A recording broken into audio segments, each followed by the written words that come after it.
Assalamualaikum warahmatullahi wabarakatuh. Alhamdulillah rabbil alamin. Allahumma shalli ala Muhammad wa ala ali Muhammad. Nah, sahabat sekalian yang dirahmati Allah Subhanahu wa taala, dimanapun Anda berada, semoga tetap sehat dan senantiasa berada dalam lindungan Allah Subhanahu wa taala. Pertama, marilah kita selalu bersyukur kepada Allah Subhanahu wa taala karena telah melimpahkan rahmat, nikmat dan karunia-Nya kepada kita semua. Semoga dengan itu semakin mendekatkan diri kita kepada Allah Subhanahu wa taala dan semakin menambah kadar keimanan dan ketakwaan kita kepadanya.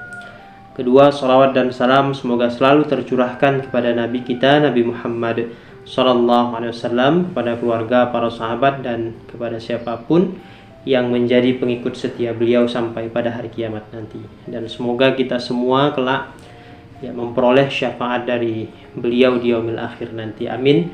Amin ya rabbal alamin. Nah, sahabat sekalian yang dirahmati Allah Subhanahu wa taala, pada kesempatan kali ini saya akan menyampaikan satu hadis Nabi Muhammad sallallahu alaihi wasallam yang menerangkan tentang fadilah atau keutamaan membaca Al-Qur'an. Jadi memang Al-Qur'an ini sungguh sangat mulia, di mana di dalam hadis ini nanti disebutkan beberapa keutamaan bagi mereka yang berkumpul begitu di dalam satu majelis, dan kemudian di majelis itu membaca Quran dan mempelajarinya. Nah, sebagaimana disebutkan di dalam salah satu hadis sahih yang sangat populer begitu disebutkan bahwa Rasulullah sallallahu alaihi wasallam bersabda, "Majtama'a qaumun fi baitin min buyutillahi yatsnuna kitaballahi wa yatadarasunahu bainahum illa tanazzalat 'alaihimus sakinatu wa ghashiyatuhumur rahmatu wa haffathumul malaikatu wa dzakarahumullahu fi man 'indahu."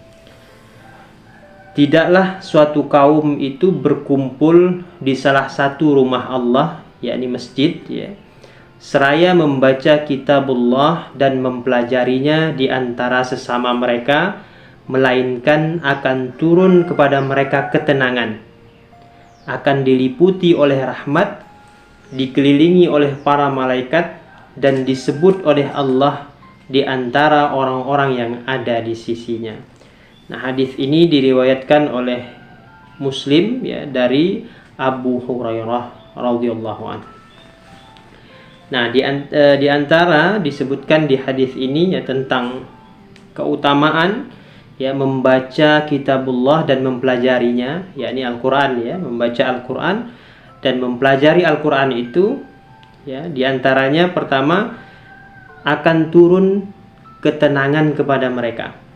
Nah, ini yang pertama. Jadi ketenangan orang-orang yang membaca Quran kemudian mengkaji dan mempelajari Al-Quran, maka akan turun kepada mereka ketenangan.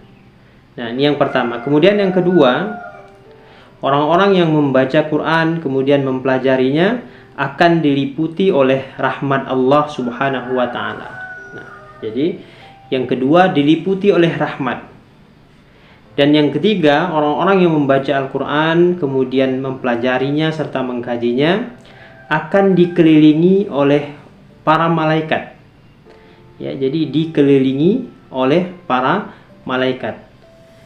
Nah, dan yang keempat, mereka yang membaca dan mempelajari Al-Quran itu akan disebutkan oleh Allah di antara orang-orang yang ada di sisinya. Nah, jadi ini beberapa kemuliaan, keutamaan ataupun fadilah yang Allah anugerahkan kepada mereka yang berkumpul dalam satu majelis di rumah Allah. Kemudian di majelis itu mereka membaca Al-Quran, mereka mempelajari dan mengkaji Al-Quran. Maka mereka ini akan mendapatkan 4 keutamaan sebagaimana yang disebutkan di dalam hadis ini.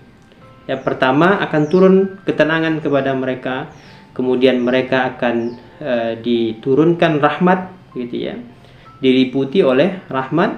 Kemudian yang ketiga, dikelilingi oleh para malaikat, dan yang keempat disebut oleh Allah di antara orang-orang yang ada di sisinya. Ya, Masya Allah, luar biasa keutamaan ya membaca dan mempelajari Al-Quran. Maka sahabat sekalian yang dirahmati Allah Subhanahu wa Ta'ala, hadis ini ya mudah-mudahan mendorong kita, memotivasi kita untuk terus dekat dengan Al-Quran, untuk terus berinteraksi dengan Al-Quran.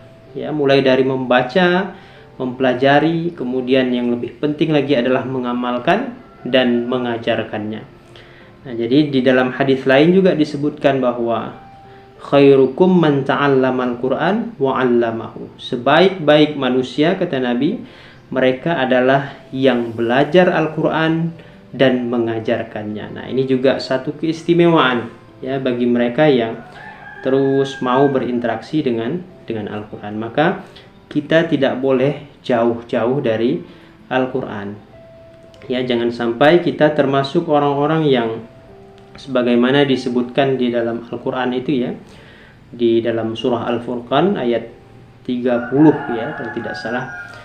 Nah, di situ di dalam ayat itu diterangkan bahwa ada satu momen Rasulullah SAW ya mengadu kepada Allah Subhanahu wa Ta'ala tentang umatnya yang telah mengabaikan Al-Quran, ya, telah mengacuhkan Al-Quran. Nah, jangan sampai kita termasuk orang-orang yang diadukan oleh Nabi SAW kepada Allah, orang-orang yang mengabaikan Al-Quran.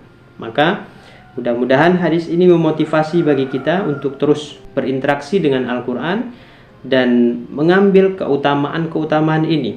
Ya, rugi kalau tidak kita ambil keutamaan orang-orang yang membaca Al-Quran kemudian mempelajarinya.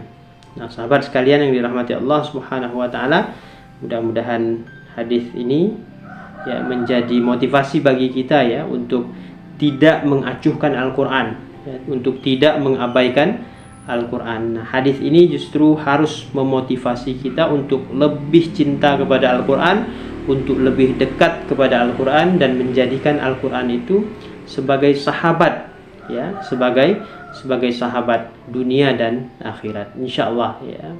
Sahabat sekalian yang dirahmati Allah Subhanahu wa Ta'ala, mudah-mudahan video ini bermanfaat untuk kita semua. Saya akhiri billahi fisabilil haq fastabiqul khairat. Wassalamualaikum warahmatullahi wabarakatuh.